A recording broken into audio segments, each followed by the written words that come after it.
publishing. I'm a data coordinator at a publishing company, and what brings me to Occupy Boston is that, I think Wall Street has kind of screwed the economy up for their own gain and to the loss of pretty much everybody else in the country except themselves. So I'm here to protest that. This is my fourth visit to Occupy Boston, and I believe that I see it from the point of view, an anthropological point of view, that this is a folk expression that has been suppressed. The people have been suppressed by the government for the last almost 3 decades, and this is the people coming alive again. And they're not going to go back to sleep. This is not going to go back. The genie is out of the bottle. There's no way they can put the genie back in the bottle. They'll try, but it won't work. I think that the way that Occupy Boston is going to help change the economy is by just bringing awareness to what the problems are, at the very least. On a grander scale, I see this community as being a model for communities in general. We're sustaining, we vote on things with a consensus basis, we're horizontally run. We all work together cohesively to make things run properly, and I think that model is what communities should be modeling themselves after, personally. In my view, the problem with the economy is that corporations are just so into making money, the almighty dollar, all that they have no problem exploiting resources in other countries, exploiting other countries' governments, and exploiting other countries' labor forces at the expense of our own. The main problem with the economy today is that there just aren't any jobs. And we were told in school that if we go to college and if we spend our money on student loans, that when we get out of college with a degree, there will be a job waiting for us, and there's not a job. My view on the problem with the economy is that it's not a real economy. It's corporations pretty much controlling everything. The problem of the economy is that the moneyed corporations and the moneyed people, the rich people in the country, determine all the national policies that are passed in the Congress, because the Congress is bought by the corporations and it's bought by wealth, because it's only wealthy people who can make large contributions in the political process. The political process is 100% corrupted now. It has to be 100% reformed. We can't have a minor reform, we have to have a 100% reform. Anything short of that will not work. You see, my friend here, he's really into the anonymous cause. He's really into online activism, getting down to really against the institutions and stuff. And I'm dressed like Bob Dylan because it's always what he represented, Answer is blowing in the wind, and it's really windy today, so. We really need to rein in capitalism, because I think unbridled capitalism is the problem. We have to reinstitute processes like Glass-Steagall. We have to abolish the Citizens United ruling, and we really have to start putting really strong regulations on these corporations and these banks, or else we're destined to just implode. Because this is what's going on right now. There's not enough jobs. There's not enough good, the jobs that are around, they're just low-paying service jobs, like delivering pizza, making burgers, painting nails, that kind of thing. And there are a lot of people, well-educated people in this country who can't get a decent job. And it's absolutely ridiculous. What needs to be done to fix this problem is that the people who have this money, who the government claims are the job creators, they actually need to start creating jobs. And once people start creating jobs, then the people out here, who the people passing by seem to think we don't have jobs, but we do, or we're looking for them. Once they start creating jobs, maybe we'll be able to get off the streets and contribute to the economy like we want to do.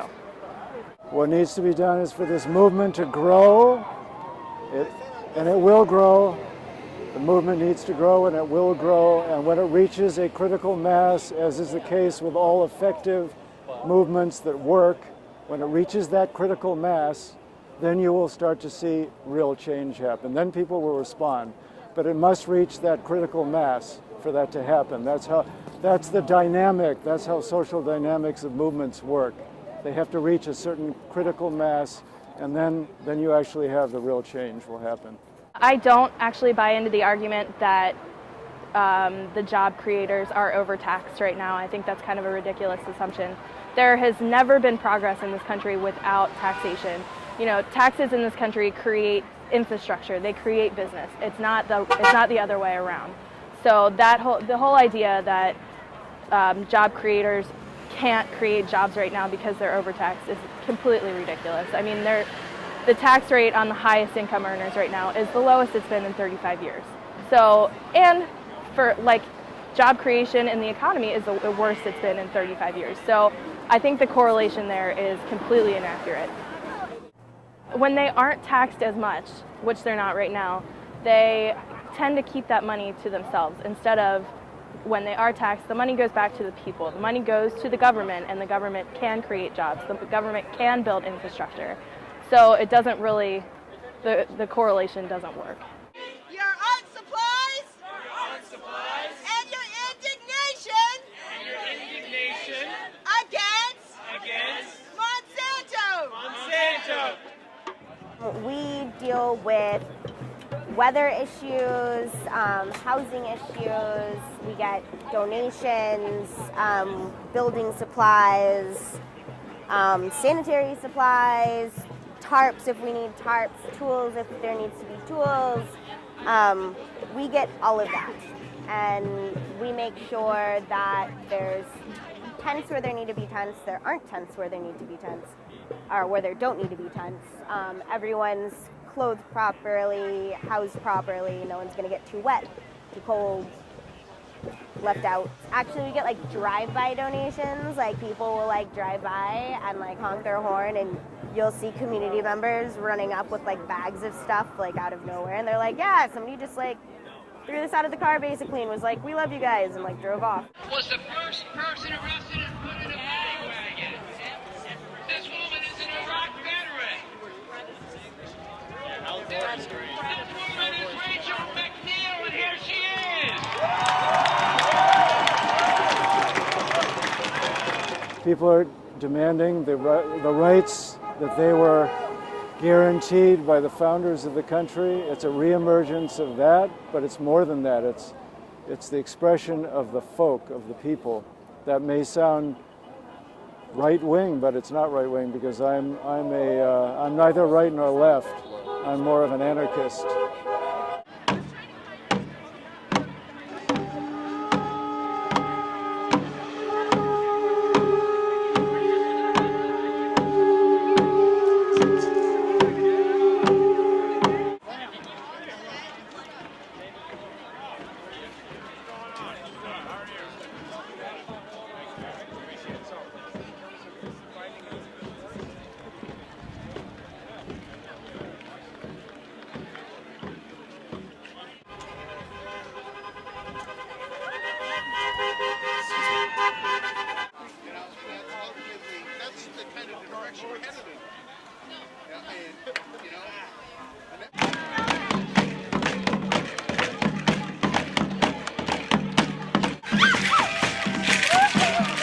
Is Occupy Speedo. Yeah! Speedo! Speedo! Speedo! I'm putting my clothes back.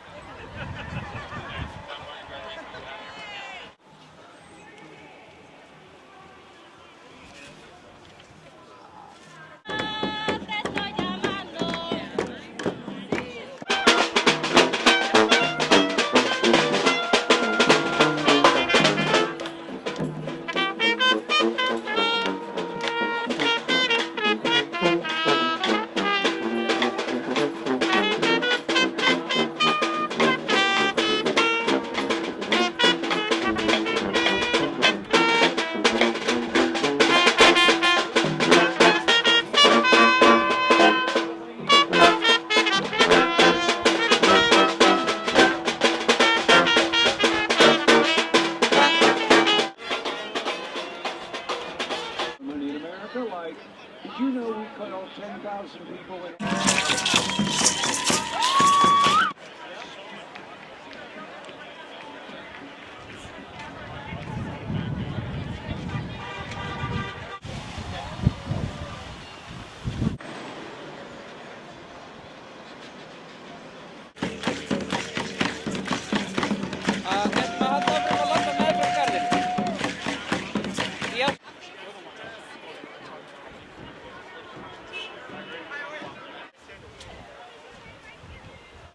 think Occupy Boston helps the cause by drawing attention to the problem and by drawing attention to the fact that there are so many people in this country without a job or with a job but can't make a living wage.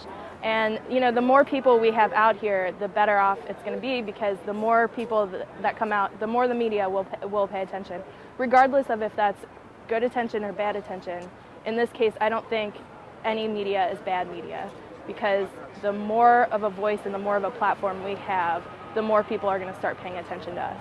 Everyone's saying like we are the 99% as opposed like the 1%, but then you also have to think about the 2% milk.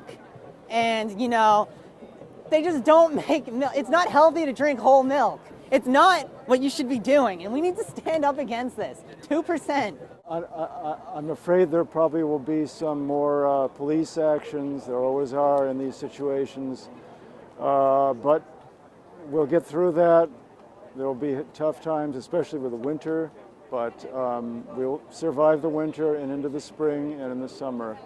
And it could be, this whole thing could be radicalized if the banks in Europe do not reach a settlement in the next couple of weeks. If the Germans don't agree to bail out the southern tier countries, we could be in something almost a pre-depression situation. So that could give it even further stimulus, but it's not going to die. The genie's out of the bottle. They can't put it back. There's no way it can go back. It's out. End when it ends. Until then, we're going to be here.